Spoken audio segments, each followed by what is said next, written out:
मी सोलापूर माझे सोलापूर परिवर्तन व विकास समितीच्या वतीनं गरीब विडी व यंत्रमाग कामगारांच्या पाल्यांना शालेय साहित्य वाटप विष्णू कारुंपुरी महाराज यांच्या अध्यक्षतेखाली व श्रीनिवास शिलवेरी यांच्या शुभ हस्ते व विठ्ठल कोराडकर, प्रसाद जगताप, रेखा आडकी, सिकंदर शेख यांच्या प्रमुख उपस्थितीत करण्यात आले। प्रारंभी श्री सरस्वती मातेचे पूजन व शिवरायांच्या प्रतिमेचे पूजन मान्यवरांच्या हस्ते करण्यात आले।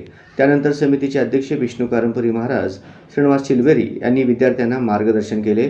त्यानंतर विद्यार्थी-विद्यार्थिनींना शालेय साहित्याचे वाटप करण्यात आले। विद्यार्थी व विद्यार्थिनींना शालेय साहित्य वाटपासाठी जिल्हा परिषद माध्यमिक शिक्षणाधिकारी श्री सचिन जगताप सर, जिल्हा परिषद प्राथमिक शिक्षणाधिकारी श्री कादर शेख सर, दानशूर व उद्योगपती महादेव कोगनोरे, कामगार नेते साहेबांना तेगेळी, अजिंक्य पवार यांनी विशेष सहकार्य केले। कार्यक्रमाचे प्रास्ताविक विठ्ठल कोराडकर यांनी केले तर सूत्रसंचालन रेखा आडकी यांनी केले।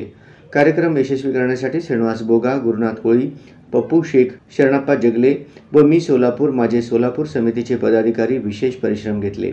यावेळी 174 विद्यार्थी मुला-मुलींना वह्यांचे व शालेय साहित्य वाटप करण्यात आले।